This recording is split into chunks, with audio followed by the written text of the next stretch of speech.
कुछ बेहतरीन और यादगार बनाने के लिए उनके पीछे भी उतने ही बेहतरीन इंस्पिरेशन की जरूरत पड़ती है। बट सरप्राइजिंगली हमारे कुछ ऐसे फेवरेट कार्टून्स भी हैं जिनके पीछे के इंस्पिरेशन काफी ज्यादा यूनिक हैं, जहां पर कुछ इंस्पिरेशन डाउनराइट इमोशनल और कुछ पूरी तरह से बकवास हैं। आज की इस वीडियो में हम ऐसे ही 5 कार्टून कैरेक्टर्स के बारे में बात करने वाले हैं, तो फिर देर किस बात की। हे गाइस, मेरा नाम है पंकज सागर और आपको स्वागत है गेमों को हिंदी के एक और फ्रेश वीडियो में। Now without wasting any more time, let's get started.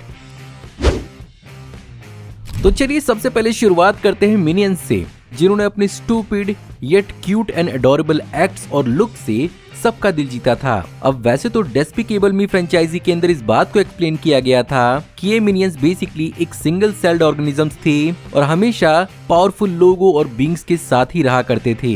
But वहीं पर बिहाइंड द सीन इनकी इंस्पिरेशंस को बहुत सारे लोग डार्क कंसीडर करते हैं और इनकी इंस्पिरेशन को इस रियल लाइफ हिस्टोरिकल पिक्चर से जोड़ा जाता है, जहां पर बताया जाता है कि नाजी जर्मनी के अंदर कुछ ज्यूज बच्चों की पिक्चर थी जिन्हें नाजी स्पेशल सूट पहनाकर साइक्लोन बी गैस के एक्सपेरिमेंट में इस्तेमाल किया करते थे। और मूवीज के अंदर मिनियंस का भी अलग अलग एक्सपेरिमेंट्स के लिए इस्तेमाल होना काइंड ऑफ इस लॉजिक को क्लियर कर रहा था। बट फॉर्चुनेटली ये रियल लाइफ सच नहीं है और इस पर्टिकुलर फोटो के अंदर ज्यूज से या जर्मनी से कोई भी लेना देना नहीं है, बल्कि ये एडल्ट ब्रिटिश सोल्जर्स की एक ग्रुप ऑफ पिक्चर थी जिन्होंने हेल रीज एस्केप अपैरेटस पहना था, जो पुराने जमाने के सबमरीन्स के अंदर काम आती थी ताकि सोल्जर्स सबमरीन से एस्केप कर पाएं। जैसा कि इस सूट काफी ज्यादा बल्की और हैवी था, इस सूट की प्रोडक्शन को जल्द ही बंद भी कर दिया गया और इस फ्रेंचाइजी के क्रिएटर्स के हिसाब से मिनियंस का इनसे भी कोई भी खास लेना देना नहीं है। और मेरे हिसाब से जैसा कि इन कैरेक्टर्स को बहुत ही ज्यादा अमाउंट में इस फ्रेंचाइजी के अंदर दिखाना था,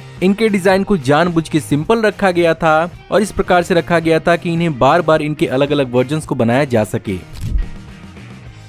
करेज द काउडली डॉग नाम का कार्टून टीवी शो था, बट ये बेसिकली एक फुल ऑन हॉरर शो था जिसे देखने के बाद नाइटमेयर्स भी आते थे। बहुत सारे लोगों ने इस शो को लेकर बहुत सारी अलग अलग थ्योरीज बनाई हैं, लेकिन एक स्पेशल थ्योरी है जो इसकी ओरिजिन से जुड़ी हुई है। और जैसा कि शो के अंदर दिखाया गया था, करेज को एक एल्डरली कपल के साथ रहते हुए बहुत सारे लोग ये बात मानते हैं कि ये एक्चुअली रियल लाइफ के न्यू मैक्सिको के एक प्लेस से इंस्पायर्ड था। और बहुत लोग मानते हैं कि शो के कपल म्यूरियल और यूस्टस का inspiration William and Margaret Patterson से आया था, जो इस प्रॉपर्टी से लगभग 100 मील की दूरी पर रहते थे। रियल लाइफ में विलियम भी एक नंबर की खूसट और मार्गरेट काफी अच्छी थीं और ये कपल लोगों से ज्यादा मतलब नहीं रखता था।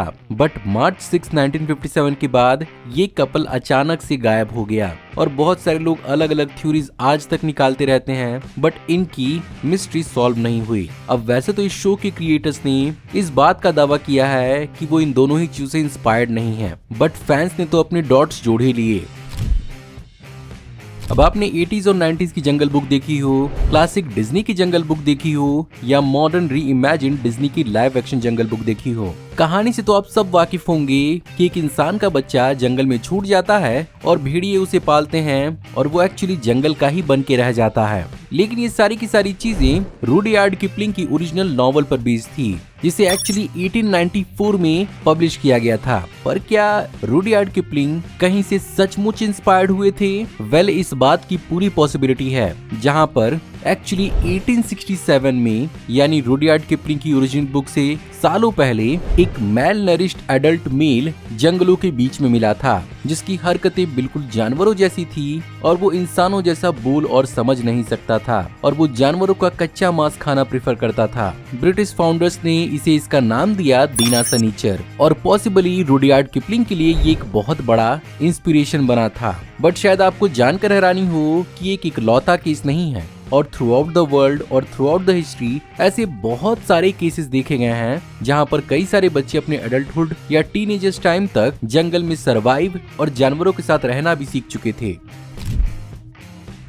शिन चैन इंडिया में तो अपने फनी एंटिक्स से हर एज ग्रुप को हंसाने में कामयाब होता है, बट वहीं पर कई सारी फॉरेन कंट्रीज के अंदर इसके जोक्स काफी ज्यादा एडल्ट और बॉर्डरलाइन कंट्रोवर्शियल भी हो सकते हैं। खैर, वो तो इस कैरेक्टर की एंटिक्स और उसके कॉमेडी की बात हो गई, बट रियल लाइफ में इसे इंस्पायर्ड किससे किया गया था, ये थोड़ा इमोशनल है। शिन चैन को एक्चुअली क्रिएट किया था जापानीज मांगा आर्टिस्ट योशितो ओसाई ने, जहां पर अपेरेंटली उन्हें इसका इंस्पिरेशन मिला था रियल लाइफ के शिनोनोसुके नोहारा से, जो अपनी जिंदगी में सिर्फ और सिर्फ 5 साल तक ही जिया और अपनी बहन को एक कार एक्सीडेंट से बचाने के लिए उसने अपनी कुर्बानी दे दी थी। जिसके बाद से मिसाए, जो उसकी माँ का नाम था, वो एक काफी डीप डिप्रेशन में चली गई थी और अपने बच्चे को याद करते हुए वो बेसिकली उसके क्रेयॉन से उसे पेपर पर बनाने की कोशिश किया करती थी, जो अपने आप में ही काफी आर्टिस्टिक साबित हुई और शिनचैन को क्रेयॉन से ड्रॉ करने का एक बहुत बड़ा इंस्पिरेशन साबित हुई। ओसाई ने इन पेंटिंग्स को देखा और उन्हें अपने कैरेक्टर का इंस्पिरेशन मिला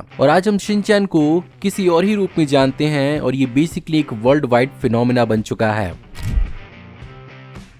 वहीं पर अगर बात करें डोरेमोन की, तो फैंस के बीच में ही डोरेमोन की एक सैड स्टोरी है, जहां पर ओरिजिनली डोरेमोन को फुजिको एफ फुजियो ने 1969 में मांगा के रूप में इंट्रोड्यूस कर दिया था और जिसकी पॉपुलैरिटी ने ही इसके टीवी शोज को दुनिया भर में पॉपुलर किया, जिसे हमारे सामने भी आया और हमने इसे खूब पसंद किया। बट अपेरेंटली इस आर्टिकल के हिसाब से ये कहानी एक्चुअली जापान के नोबिता हिरोशी पर बेस की गई थी, जो 9 साल का था और उसके स्किज़ोफ्रेनिया की बीमारी थी। आसान भाषा में समझाऊं तो इस बीमारी के अंदर इंसान अलग अलग चीजों में बिलीव करने लगता है जो असल में होती भी नहीं है। और अपेरेंटली नोबिता हिरोशी के पास एक ऐसा टॉय था जिसे वो डोरेमोन की तरह इमेजिन किया करता था कि जब भी वो किसी प्रॉब्लम में फंसे तो वो उसे बेसिकली गैजेट्स का इस्तेमाल करके उसे उसकी प्रॉब्लम से निजात दिलाए। लेकिन ये उसका भ्रम बहुत लंबे समय तक चला और इस एटीट्यूड की वजह से न उसके कभी कोई दोस्त बने न उसका कोई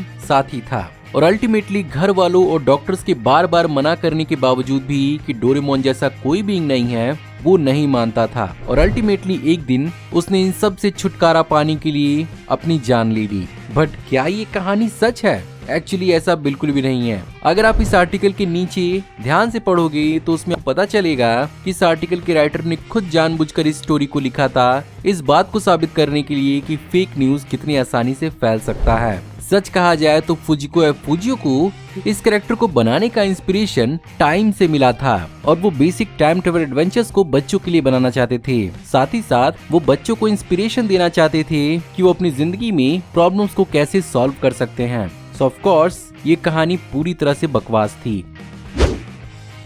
सो गाइज, ये थी आज की वीडियो। मैं उम्मीद करता हूँ आपको आज की वीडियो पसंद जरूर आई होगी और अगर आपको आज की वीडियो पसंद आई हो तो प्लीज वीडियो को लाइक जरूर करिएगा। कमेंट्स में आप बताइए कि आप और कौन कौन से कार्टून कैरेक्टर्स के रियल इंस्पिरेशंस और ओरिजिन्स के बारे में जानते हैं। अगर आप इस चैनल पर नए हैं तो प्लीज चैनल को सब्सक्राइब कर लीजिए, क्योंकि हम ऐसी ऑसम वीडियोस चैनल पर लाते रहते हैं। मैं जल्दी ही आपको एक नई वीडियो में देखने को मिलूंगा, तब तक आप हमारी इन वीडियोस को एंजॉय कर सकते हैं। Thank you for watching, see you in the next video. Till then take care, good bye.